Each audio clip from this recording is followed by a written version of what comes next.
This Story of My Life by Helen Keller.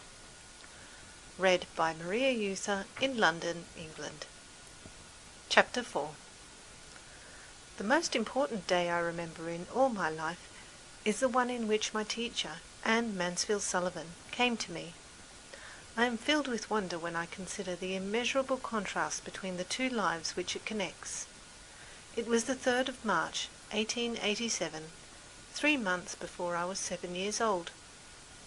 On the afternoon of that eventful day, I stood on the porch, dumb, expectant.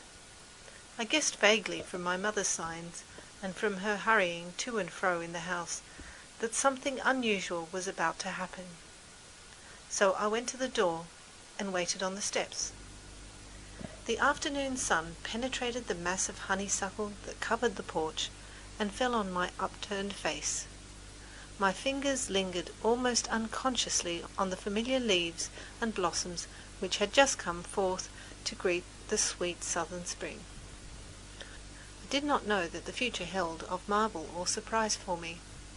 Anger and bitterness had preyed on me continually for weeks, and a deep languor had succeeded this passionate struggle. Have you ever been at sea in a dense fog, when it seemed as if tangible white darkness shut you in, and the great ship, tense and anxious, groped her way toward the shore with plummet and sounding line, and you waited with beating heart for something to happen? I was like that ship before my education began, only I was without compass or sounding line, and had no way of knowing how near the harbour was. Light, give me light, was the wordless cry of my soul, and the light of love shone on me in that very hour. I felt approaching footsteps. I stretched out my hand, as I supposed to my mother. Someone took it, and I was caught up and held close in the arms of her who had come to reveal all things to me, and more than all things else, to love me. The morning after my teacher came, she led me into her room and gave me a doll. The little blind children at the Perkins Institution had sent it, and Laura Bridgman had dressed it, but I did not know this until afterward.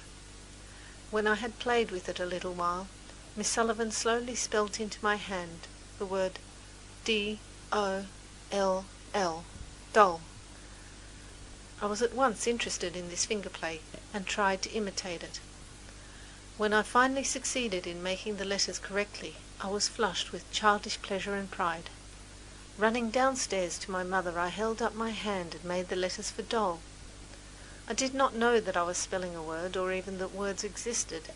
I was simply making my fingers go in a monkey-like imitation.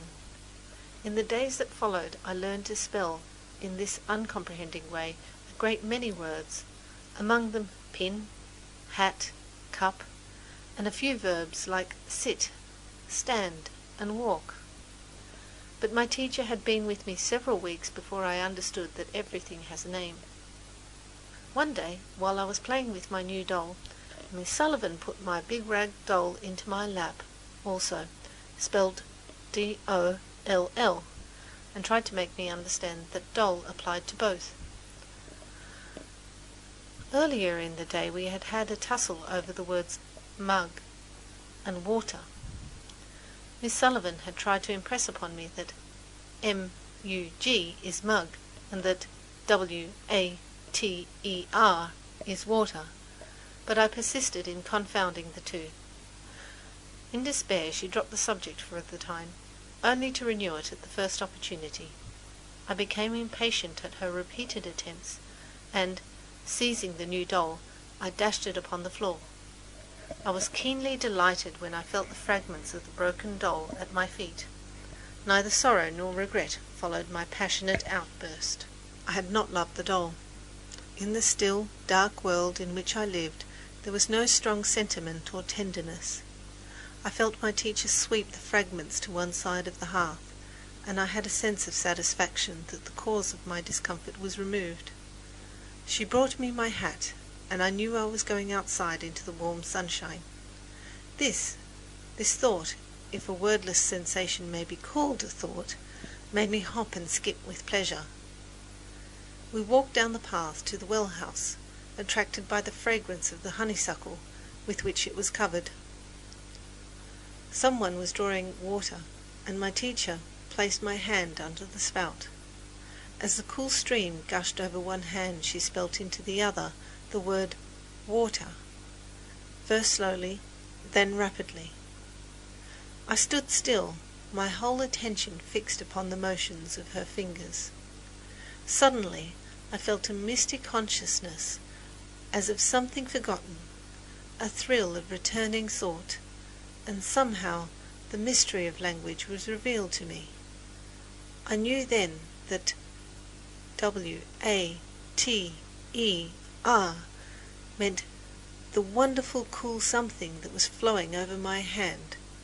That living world awakened my soul, gave it light, hope, joy, set it free.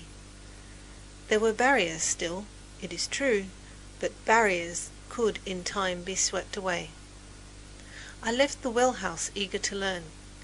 Everything had a name, and each name gave birth to a new thought. As we returned to the house, every object which I touched seemed to quiver with life. That was because I saw everything with the strange new sight that had come to me. On entering the door, I remembered the doll I had broken. I felt my way to the hearth and picked up the pieces. I tried vainly to put them together. Then my eyes filled with tears, for I realized what I had done, and for the first time I felt repentance and sorrow. I learnt a great many new words that day. I do not remember what they all were, but I do know that mother, father, sister, teacher were among them, words that were to make the world blossom for me, like Aaron's rod with flowers.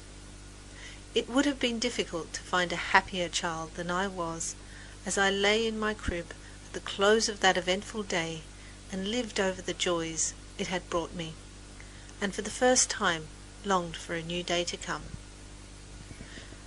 End of chapter. Read by Maria Euther in London, England, September 2006.